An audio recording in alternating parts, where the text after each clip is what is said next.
Good morning, everybody. Peek out here in Singapore. It is 8 o'clock and it is Friday. And I swear to God, when I woke up this morning, I didn't know what day it was. I wasn't sure. Anyway, I'm up here because I wanted to talk to you a little bit about things that are going on in my life. And as always, just document the journey a little bit for you so you can see what's going on. What am I dealing with? What's my mindset like?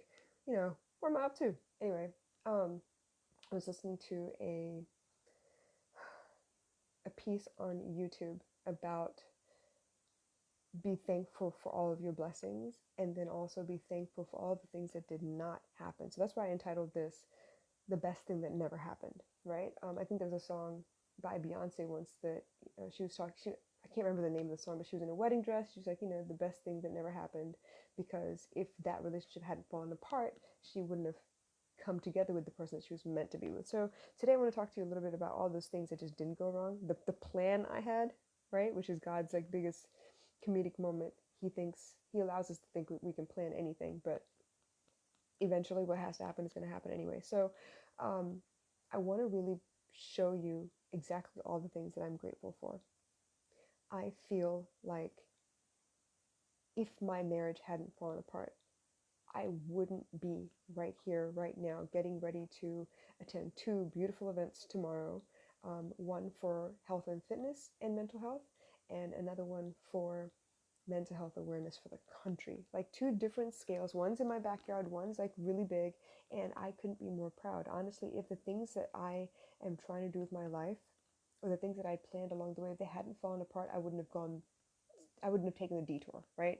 If I didn't take the detour, I wouldn't have found that there are other ways to do things, that there are simpler ways to do things, that there are possibilities in the world for me um, as far as what I could make my dream. I love inspiring people to use what they have. I love inspiring people to, use their misfortunes, mostly because all they see is the misfortune, right? So I had a friend, she is very talented. She writes, she writes, she writes. She's beautiful. And she really wanted to do a lot of travel blogging, basically. And I thought, you know what? She'd be phenomenal. She'd absolutely be phenomenal because, first of all, she lives in China. And the fact that people in China aren't allowed to see some of the things that's going on in the rest of the world unless they have VPN. It's a closed network country, basically, right? They have their own ideas, their own thoughts, and they don't want anyone else to bring in new things. They want to do it their way. Fine. But what I told her was, don't see it as the chains that hold you to where you are instead of moving to where you want to be. Use what you have. If you don't have Wi-Fi all the time, honestly, all you need is maybe 10 minutes of solid Wi-Fi to be able to post. But in the meantime, you can write, you can type, you can keep it on your phone.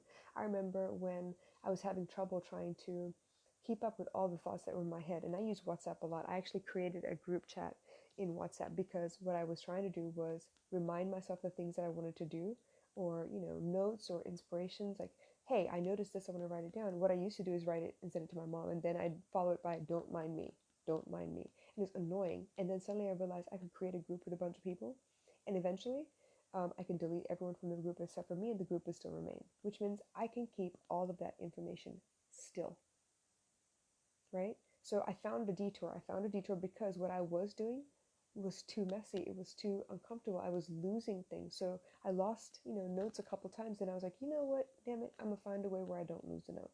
So I have a memo group in WhatsApp with just me on it so I can keep up with what's going on. I remember um, you write things on your phone, right? Your phone is with you at all times, but to be able to write them all over again on the computer is irritating. It used to piss me off like nobody's business. And then I discovered that WhatsApp had an online version. It was an online version, which meant that I could see everything that was on my phone. I had access to it um, on the computer itself. And I thought that was brilliant because guess what? I can type stuff out, copy stuff, send myself pictures, and suddenly I have access to that same stuff on the computer, like immediately. So instead of, creating word swag pictures or even Canva and trying to figure out how to download and upload and move everything to my phone because I get to post from my phone a lot, there was a way for me to send it to the WhatsApp online or the WhatsApp on my phone, and it would go to the other place immediately. So much easier, made my life so much faster. Um, I know that whenever I go to write a post, the long post that I do on Instagram now, I have the picture and everything. It's really easy. WordSwag is easy for me, But the caption itself, what I usually do is I write the whole caption at WhatsApp, and then when I'm ready, copy paste and I post it real fast. It doesn't take any time at all, and it's almost immediate. And I have saved on my clipboard and locked to the clipboard the hashtags that I want to use.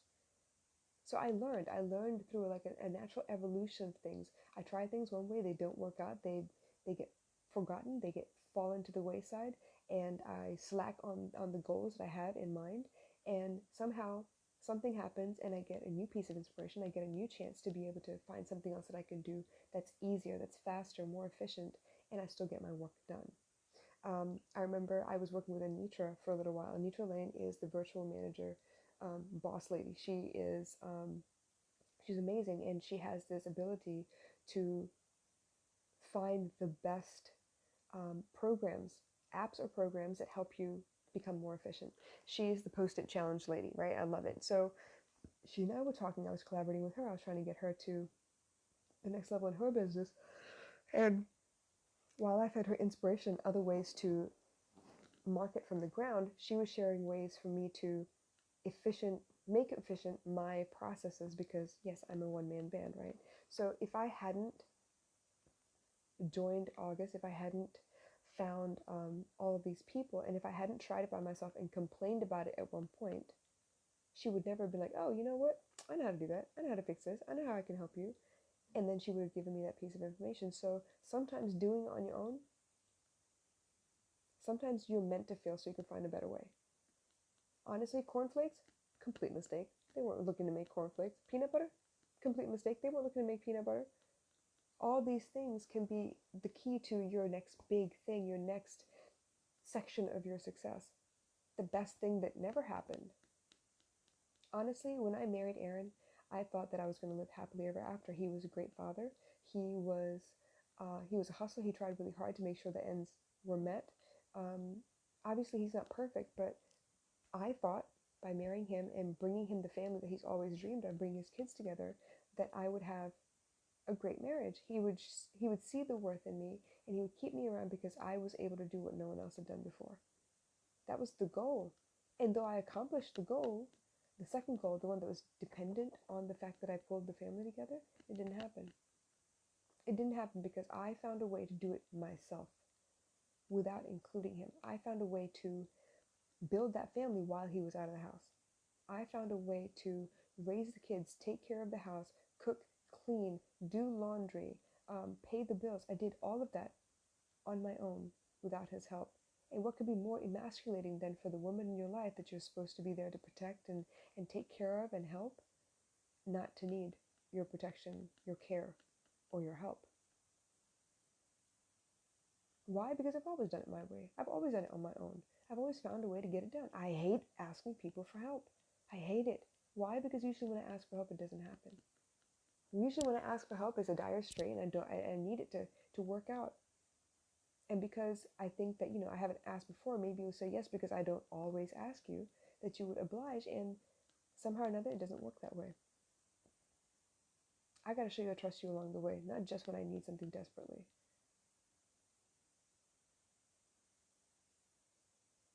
So, to the best things that never happened, my marriage fell apart. That was not the plan. But if that hadn't fallen apart, I wouldn't have come back to Singapore. If I hadn't come back to Singapore, I wouldn't have tried multiple businesses, worked for different companies, and found that I don't belong in the system the way y'all belong in the system. I don't fit in to the culture you've created where people just follow each other like sheep. They don't question anything. They just do what they're told because at the end of the day, they're just there to collect a paycheck. Well, I'm here to make a difference. So to the best things that never happened, thank you, thank you, thank you so much. If I had encountered a trauma and just kind of gotten over it because I dissociated and forgot, if I blocked it out maybe, compelled myself to forget. If I had done that, I wouldn't be able to feel your pain. I had to live through it. I had to muck through. I had to crawl. I had to cry. I had to fall apart over and over again. I had to learn to build myself back up. when I didn't think there was any hope or any reason to move on. I had to figure that out for myself. And I hated that I had to figure it out for myself. But you know what? If I hadn't done it by myself, if someone had lent me a hand, if someone had pushed me through, I wouldn't be able to stand and help you up because I'm now steady. So to the best things that never happened, I don't fight the never happened anymore. The goal is not to be famous, not to be an influencer, and not to collect a paycheck through YouTube. That's not the goal. The goal, you see, is to make sure you know you are not alone. You know that it's okay to speak up. You know that it's okay to say no. You know. Not you doubt it, not you wonder if. There's no kind of maybe sort of about this. You will know beyond the shadow of a doubt that you are allowed, God-given right to stand up for yourself. You are allowed to draw a line and say, hey, you know what? Please don't cross this, or I will have to leave. You are allowed to give people consequences. You are allowed to give people ultimatums. What they do with the ultimatum, that's on them. When you feel like enough is enough, you draw that line. You tell them, wait, this isn't for me. I'm not okay with this. Sure, we fall in love with the guy next door. We think this guy on Instagram is cute. We message people all day long and hope that they'll message us back. But sometimes when they don't respond right away, that is your biggest gift. Oh, I tried. I fell in love with a man 2 years ago. So completely that I kind of like moped around and waited for him to come right to me. And you know what? The best thing that never happened, he decided to ghost. He decided to disappear and move to a different country without saying anything.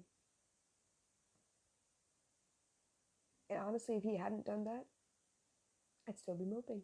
I doubt I'd be on social media. I'd probably be working for somebody else. And I would have said, yeah, I tried, but I failed. I wasn't good enough, so I'm not going to try again. To the best things that never happened. Look at you now. Where are you now? Look at where you were last year and where you are now. Look at how far you've come.